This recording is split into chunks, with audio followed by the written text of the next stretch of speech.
Welcome to the Ohio Gun Collectors Association, Ohio at War, the Inland Way.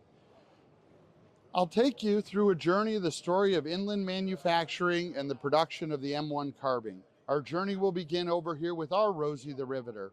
She has a real name. Her name is H.M. Dixon, and today she's wearing her original inland manufacturing employee badge. Our story begins now just to the right of Rosie, where we have the original inland manufacturing proposal for the manufacture of the Winchester-designed M1 carbine rifle. This was the audacious proposal to produce 1,000 rifles per day from a company that had never manufactured a firearm. But this document contained such detail, including the blueprint of how they would lay out the factory, that we have displayed below it. All of the details in this document convinced the United States Army that Inland could make their claim of producing 100 firearms per day.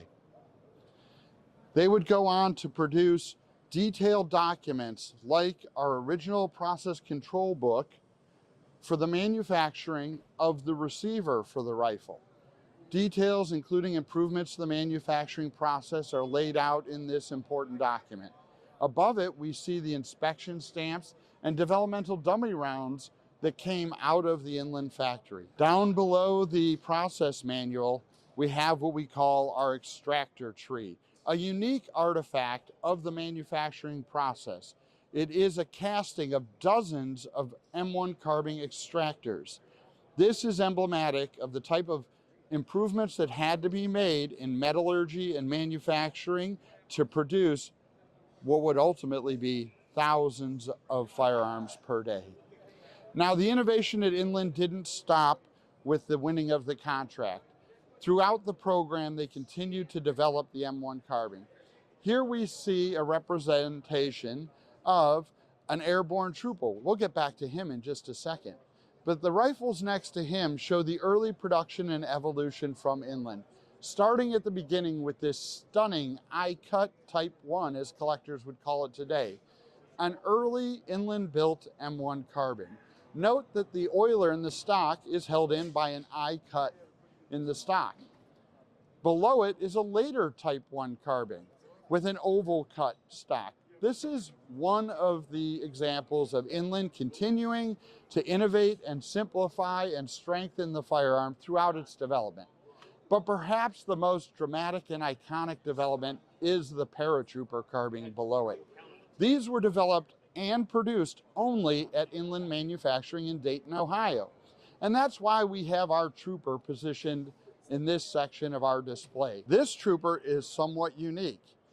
He is currently wearing a named original 101st Airborne jacket and trousers for Staff Sergeant Shank. Staff Sergeant Shank jumped into D-Day, Market Garden, and fought in the Battle of the Bulge, ultimately earning 2 Purple Hearts, a Bronze Star, and a Silver Star.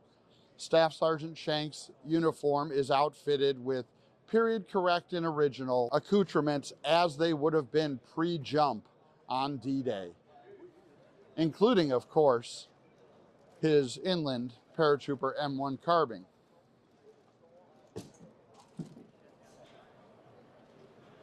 Now, of course, the theater of war that the M1 carbine truly shined in was the Pacific Theater. And so we would be remiss without having our young Marine represented here.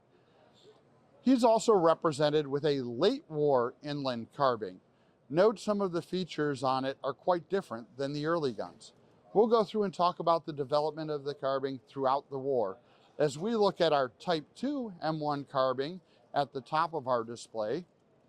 The Type 2 at the top of our display exhibits 2 notable features.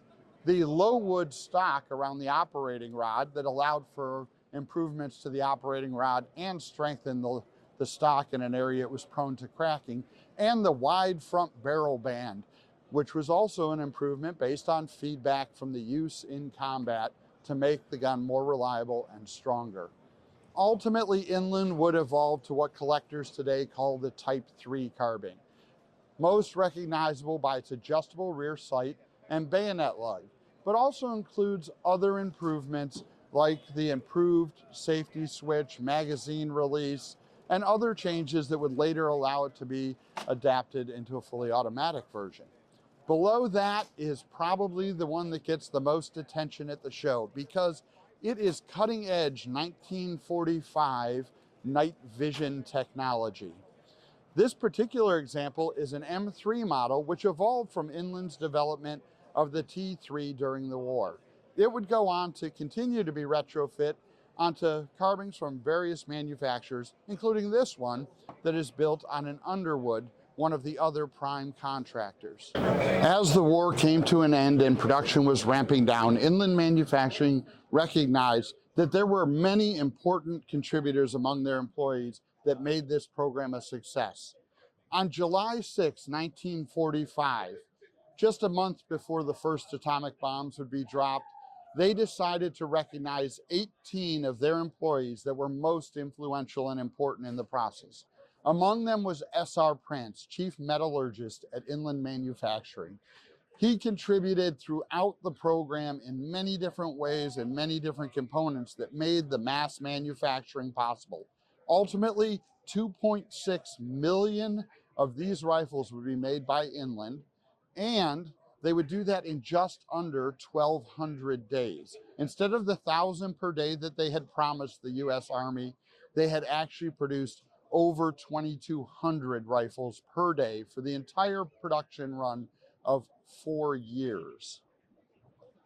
S.R. Prance received this carbine, serial number X90, which is a fascinating journey as one of the earliest experimental receivers in their engineering functions, built into a late war exceptionally stocked carbine for presentation to SR. Below that, we see two other presentation guns, each with their own unique story. XG72 was presented to one of the department heads, and it exhibits a unique stock that is unlike any other production stock, with its lack of an oiler slot and without a military-style buttstock. This rifle also has a unique bayonet lug that is unlike any of the production variations. Quite likely, this was another of the firearms that was in their engineering department as a receiver and was put together out of parts they had available shortly after the end of the war for presentation on September 21st of 1945. Then sequentially serial numbered below it is XG73. This firearm was presented to Lieutenant Vincent Imwal. He was the head of plant security, and so they were recognizing not just those people who had done work on the production and innovation, but those that made the overall process and security of the plant possible. This is another experimental serial number with an interesting mix of early and late features. The stock is a very late potbelly style stock, but it has an early flip sight and an early front barrel band. Now we come to the end of the carbine story as a military firearm and the beginning of its story as a collector firearm. This particular example is an incredibly early 4-digit serial number, number 5584. Keeping in mind they would ultimately make 2,200 of these a day, this was very likely in the first week or two of production. It remains in its early Type 1 I-cut configuration with all of its early features. However, it was also one of the first firearms to leave the military through the NRA DCM program that sold them to collectors. This is the original box it was shipped to a collector, an NRA member in Illinois in, along with its original hang tag. It was sold through the program in 1964. Collector interest has remained strong in these firearms, and the craftsmen today are still honoring the development and work that was done by creating handmade miniature replicas. Ron DeWalt superbly executed this half-scale carbine, which directly mimics the early I-cut Type 1 displayed above it.